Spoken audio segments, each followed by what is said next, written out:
Olá, gente, tudo bom com vocês? Hoje eu decidi fazer um quadro diferente por aqui. Ele chama Desenha e Analisa. Entendeu? Trocadilho, analisa. E a ideia de fazer esse quadro, na verdade, é que eu tava tentando buscar uma maneira de eu conseguir explicar projetos de arquitetura pra vocês, ainda mais agora que nesse semestre eu vou dar aula de projeto, eu só tava dando aula de expressão e representação. E é algo que inevitavelmente eu vou ter que estudar, e tudo que eu estudo eu gosto de trazer pra vocês, eu gosto de dividir aqui no Instagram também. Então, inevitavelmente, eu vou estar sempre estudando obras, é uma coisa que eu sempre gosto de fazer, e eu queria linkar isso com o ensinamento de desenho. Então, eu demorei um pouquinho pra entender como que eu ia fazer tudo isso funcionar, mas eu acho que finalmente eu cheguei num formato que tá muito legal e que dá pra gente tirar bastante proveito. Bom, eu vou começar explicando para vocês aqui no iPad sobre o projeto e analisando por aqui mesmo. E depois a gente vai fazer um croquis dessa obra, onde eu vou explorar mais as técnicas de perspectiva e conversar com vocês sobre a composição volumétrica do projeto. Então a gente vai começar aqui no iPad e depois nós vamos pro papel para conseguir fazer essa análise de uma forma mais dinâmica e mais lúdica, tá? Então vamos começar. Então, a primeira obra que eu vou trazer aqui no Desenha e Analisa é um projeto que eu gosto muito e que eu já queria ter analisado aqui com vocês. Eu particularmente amo as obras do Rino Leve, eu já trouxe uma analisada que é a Casa Olivo Gomes, eu gosto muito desse projeto, que tem uma história super legal por trás também, então se você ainda não viu o vídeo, confere lá no IGTV, na série Arquitetura Comentada. E eu resolvi trazer essa obra pra gente conversar sobre ela, porque eu acho que ela tem vários aspectos interessantes. E também a gente analisar a volumetria dela como um todo pra gente aprender junto com esse arquiteto incrível. Bom, então a residência é a Residência Castor Delgado. Como eu já disse, ela foi projetada pelo arquiteto Rino Leve no ano de 1958. Então essa é a obra que a gente vai analisar e ela é locada em São Paulo, capital. Atualmente a obra ela se transformou numa galeria, então ela não funciona mais como casa faz bastante tempo, e ela se transformou numa galeria de arte, então eles usaram os espaços de outras maneiras, mas a gente vai analisar ela como residência. Então vamos começar analisando a planta. Logo na entrada nós temos vários acessos, o que eu acho muito interessante. Então a gente tem um acesso aqui que ele tá mais próximo dessa área social. A gente tem um acesso aqui pela garagem, tá? Que aqui ficam os carros. E esse acesso vertical aqui, ele dá aqui em cima pra... como se fosse uma guarita, eu acredito que seja isso, porque tem um quarto aqui, tem um banheiro, parece mais uma área pra cuidar da segurança da casa, ou tem um caseiro aqui, eu não sei muito bem qual era o intuito na época, mas essa parte da garagem, ela acessa direto nesse espaço superior, que fica essa área de serviços, e também nós temos uma entrada aqui na parte da cozinha, que também diz respeito a essa área de serviço. Então eu acho que tem essa conexão aqui das áreas e do setor de serviço da casa. A casa ela é toda rodeada por jardins, então a gente vê que tem os jardins aqui. E ele fez esses movimentos de chanfro pra... eu acho que ele relacionou, né, essa questão com a forma original do terreno. Eu sempre gosto de fazer essas correlações, mesmo que elas não existam. Então, assim, a gente vê que para dar um movimento aqui na fachada, ele fez esse elemento meio rotacionado, né? E essa parte aqui, nós temos um jardim e é todo elemento vazado nessa área que tá aqui, não é muro fechado, depois vocês vão ver na fachada. Aqui nós temos um grande jardim e aqui um grande jardim, onde fica a sala de estar. Então, eu acho que essa aqui é a imagem que a gente tem da Casa Castor Delgado, é a imagem que eu mais vi, que tem essa sala, que tem uma divisão aqui, tipo com uma lareira, e tem jardim dos dois lados. Eu vou colocar a imagem aí pra vocês verem, é bem característico. Então nós temos aqui jardim. Aqui nós temos uma parte de sala de estar, nós temos aqui jardim também. Aqui é uma área de apoio que fica tipo escritório e também uma área comum de hall, então é como se fosse uma condução aqui para a parte dos quartos da casa. E aqui a gente tem uma escada que dá para um pavimento inferior, no caso é um subsolo que guarda uma adega, então ele dá para esse espaço. E aqui para a parte dos quartos, que também tem essa vista livre aqui para o jardim, tanto desse lado quanto do outro, então fica um corredor virado para o jardim. Eu amo esse tipo de elemento porque a gente quebra aquela coisa enclausurada do corredor. Eu odeio corredores. Se um dia eu corrigir um projeto seu, né, na faculdade, não sei. É uma coisa que eu aponto muito, porque você tem que cuidar bastante quando você está fazendo um corredor linear, para ele não parecer um espaço enclausurado mesmo, um espaço mal projetado, um espaço mal utilizado.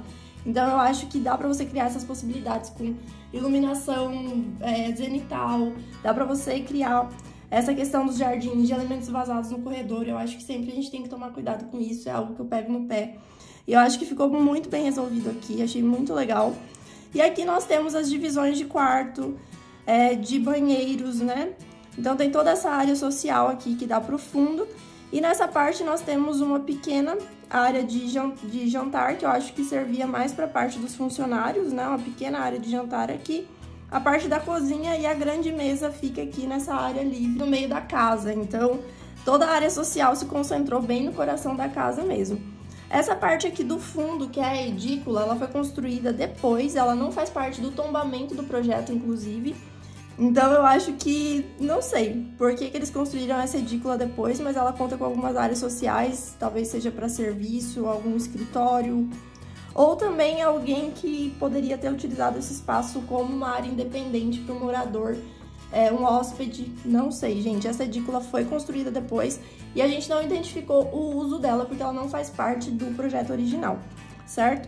Então, bom, essa aqui é a primeira análise, uma análise rápida do projeto que a gente fez em planta.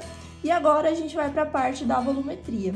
Bom, então como eu falei para vocês, a gente tem essa parte aqui da frente, né, que tem esse chanfro, que é esse elemento vazado aqui, que ele mescla com a parte de jardim. Eu acho que fica incrível esse trabalho que ele fez dos elementos vazados com a parte dos jardins, do paisagismo. E aí a gente tem os acessos, que a gente já conversou também, então a gente tem essa porta que ela dá mais na área social, e nós temos aqui fechadinha a garagem. E essa parte, esse bloco aqui de cima, que na verdade ele acaba incrementando demais na volumetria da obra, né? Eu acho que funcionalmente, assim, no programa da planta, não sei se ele agregava tanto, mas na volumetria da fachada fez absolutamente toda a diferença ter esse bloco aqui. Parece que ele deu imponência para a casa, né? Dá essa impressão mesmo, ele levou essa escala da casa e deixou ela mais interessante, uma volumetria mais bem trabalhada. Então dá para perceber que a obra ela segue essa linearidade e nós temos esse grande volume que se apoia nessa parte que ela tá mais na mesma escala, né? Então a obra na parte de baixo ela segue essa mesma escala e parece que essa volumetria ela coroa a obra e deixa a obra mais interessante.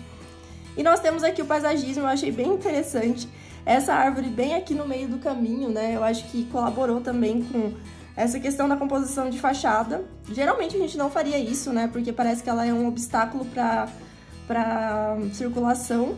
Mas eu achei que ficou interessante da maneira que foi colocado aqui. Ela compõe na obra, né?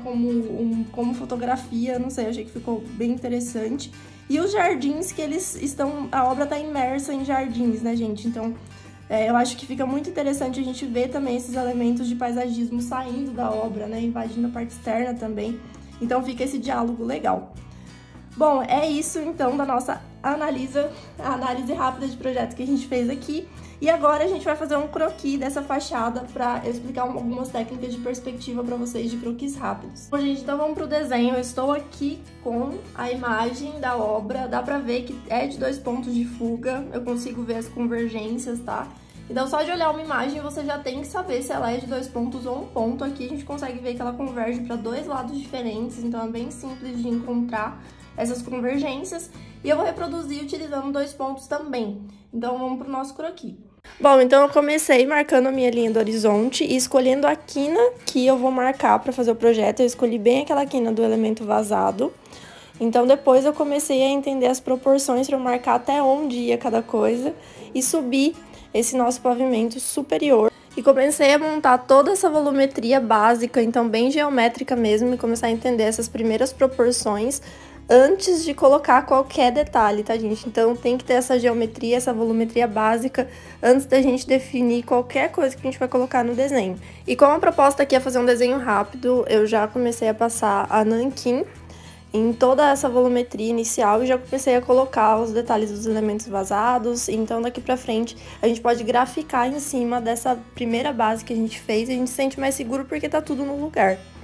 Depois eu já comecei a colocar alguns elementos de paisagismo, então fazer toda essa parte de vegetação que tá saindo também dessa parte vazada, né? Então, como a gente já falou na parte de análise, a obra ela tá imersa no paisagismo, é legal deixar isso bem claro na volumetria, então eu fiz questão de colocar bastante achura no paisagismo, né, nas vegetações, para realmente contribuir bastante com o peso gráfico da fachada. E pensando em uma questão de composição, tanto quando você está projetando na arquitetura ou quando você está desenhando, quando você tem muitos elementos geométricos pesados, igual esses volumes sólidos, é muito legal você trazer vários elementos orgânicos para quebrar, né, essa solidez que traz esses quadrados, esses grandes blocos, inclusive com paredes cegas, né? Então a gente não tem grandes elementos assim de aberturas, então toda a vegetação, o paisagismo colabora com a composição e também o movimento da obra no geral. E como o intuito é ser um desenho simples e esquemático, porque essa que é a ideia desses croquis que a gente está fazendo aqui no Desenha e Analisa, eu coloquei um pouquinho de cor, então eu sempre gosto de colocar um pouquinho de cor na vegetação, acho que é um dos elementos mais legais da gente colocar cor para diferenciar bem a parte que é edificação e também a parte que tem esses elementos vivos, né? Esses elementos que colaboram com o movimento, como a gente já falou, então eu gosto de destacar eles de uma cor diferente, mesmo se eu vou deixar a obra mais monocromática. E como eu já tô basiquinha, eu nem quis fazer um céu azulão nem nada, eu só marquei um pouquinho de amarelo mesmo para destacar a silhueta da obra e coloquei mais alguns elementos justamente para contribuir com o enquadramento do desenho, então quando você coloca árvores e vegetações nas laterais, isso ajuda muito a criar um quadro de imagem mesmo. E por fim, eu decidi também marcar a parte de grama com o verde mais clarinho, que eu acho que fica super legal e dá uma vida também pro desenho, porque ele tá muito monocromático, né, gente?